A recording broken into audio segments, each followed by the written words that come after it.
pada video kali ini apa sih yang akan kita bahas? Yuk langsung aja. Oke, pada video kali ini kita akan membahas tentang termokimia. Di kelas 11 pada bab pertama yang akan kita bahas itu materi tentang termokimia. Apa sih itu termokimia? Kalau lihat dari kata-katanya, ini bagi dua ya, ada kata termo dan ada kata kimia. Termo itu apa sih? Termo ini artinya panas atau kalor. Kalau sehari-hari mungkin kamu sering mendengar termometer, termos. Nah, itu semua berkaitan dengan suhu. Ya, suhu di sini adalah suhu panas gitu, atau biasa istilah yang kita sering sebut di kimia itu adalah kalor. Nah, kimianya itu apa? Kimia itu biasanya adalah yang berhubungan dengan reaksi yang melibatkan zat-zat. Jadi kalau kita gabungkan apa itu termokimia, di sana kita akan mempelajari hubungan antara kalor di sini adalah energi panas, dan reaksi kimianya yang terjadi. Jadi suhu panas yang kita ketahui itu bisa kita hitung nih energinya seberapa banyak yang diperlukan atau dibutuhkan ataupun yang kita harus keluarkan gitu untuk menghasilkan si panas tersebut. Lanjut, kalau kita mengambil atau ibu mengutip surat dari At-Taubah ayat 81, di sana ada artinya yang mengatakan terakhir itu katakanlah Muhammad gitu ya, api neraka jahanam lebih panas jika mereka mengetahui.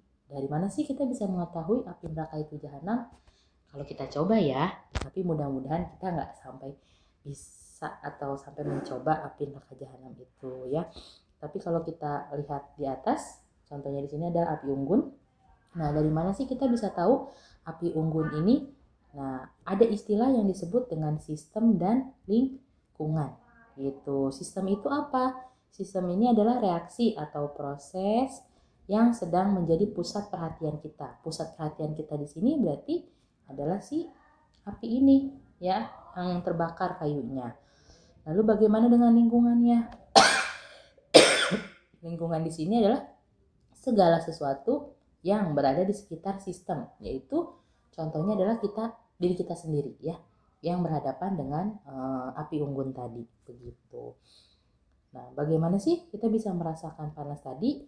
Nah, itu karena kita adalah lingkungan yang berpusat atau memperhatikan si sistem, yaitu si api.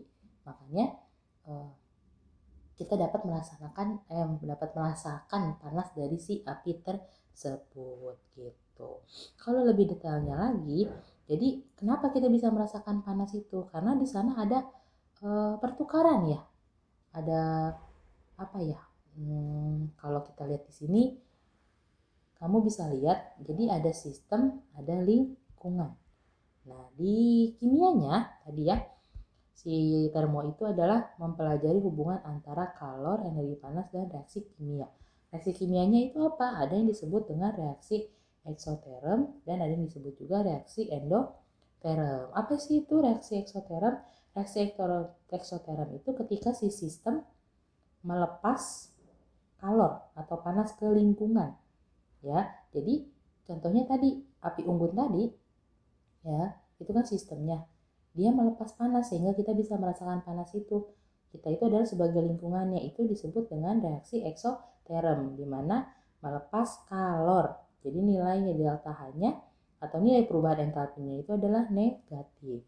Sementara bagaimana kalau kebalikannya? Ketika si sistem yang menyerap kalor atau menyerap panas tadi dari lingkungan. Nah, itu disebut dengan reaksi endoterm, yaitu reaksi yang menyerap kalor ya, reaksi yang menyerap kalor sehingga nilai delta H-nya atau perubahan entalpinya itu adalah plus. Contoh lainnya itu apa? Misalnya air yang membeku. Nah, air ya di suhu normal itu biasa bentuknya cair ya. Tapi ketika kita bekukan atau dia menjadi beku, artinya dia sudah melepas kalornya sehingga airnya tadi membeku jadi es. Itu adalah contoh dari reaksi eksoterm. Tapi ketika es yang mencair gitu ya. Artinya si es tadi itu sistemnya, si es tadi yang beku itu dia menyerap kalor dari lingkungan, menyerap panas dari lingkungan sekitar. Itu contoh dari reaksi endoterm. Untuk pertemuan kali ini atau video kali ini segitu aja dulu mengenai termokimia. Sampai ketemu lagi di pertemuan selanjutnya atau di video-video selanjutnya. Terima kasih. Wassalamualaikum.